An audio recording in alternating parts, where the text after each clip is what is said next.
émission de l'Église de l'Arche de Paix consacrée à l'édification de la famille, une famille forte pour une Église forte.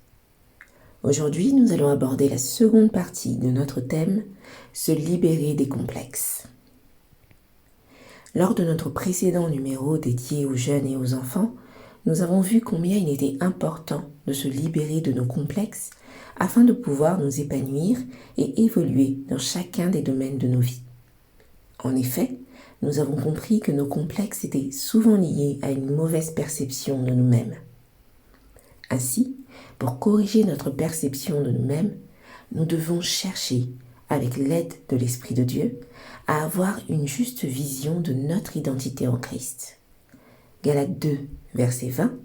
« J'ai été crucifié avec Christ, et si je vis, ce n'est plus moi qui vis, c'est Christ qui vit en moi.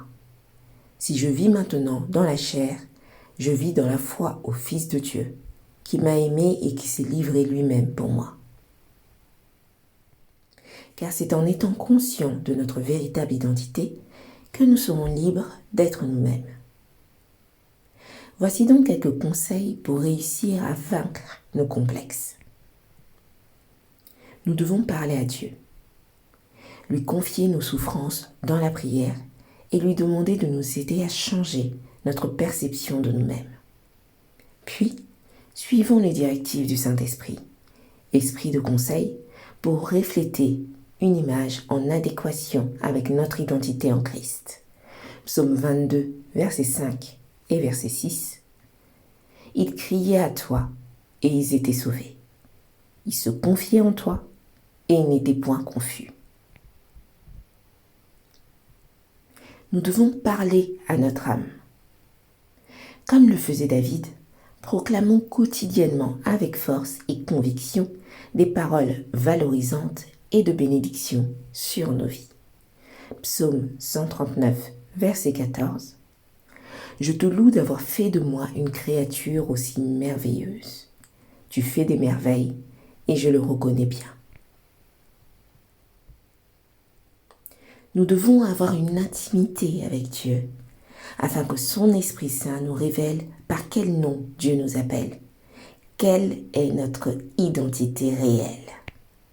Souvenons-nous de Gédéon, dernier de sa famille, pas forcément connu pour être vaillant, mais Dieu l'appelle vaillant héros.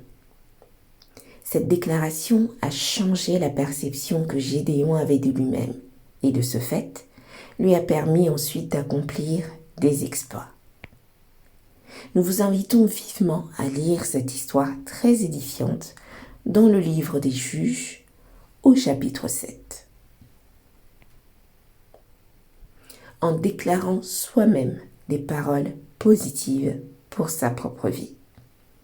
Il y a un pouvoir dans les paroles que nous prononçons, et bien souvent, ce pouvoir est utilisé en notre défaveur, car en ayant des paroles dévalorisantes pour soi-même, nous appelons à l'existence de mauvaises choses dans nos vies. Proverbe 18, verset 21, nous dit que la mort et la vie sont au pouvoir de la langue. Quiconque l'aime en mangera le fruit. Enfin, faisons le ménage dans nos relations et écartons-nous de ceux qui ont un discours dévalorisant à notre égard. Ce ménage inclut également les gens que nous choisissons de suivre sur les réseaux sociaux. 1 Corinthiens 15, verset 33. « Ne vous y trompez pas, les mauvaises compagnies corrompent les bonnes mœurs. » Alors apprenons à regarder au travers des yeux de Dieu pour nous aimer à notre juste valeur. Il nous a fait sur mesure pour répondre à son besoin. C'est en comprenant cela que nous nous aimerons tels que nous sommes, que nous valoriserons nos différences et les mettrons pleinement à profit pour l'œuvre de Christ. Merci de votre écoute, que Dieu vous bénisse et à très bientôt pour un prochain numéro sur Bana.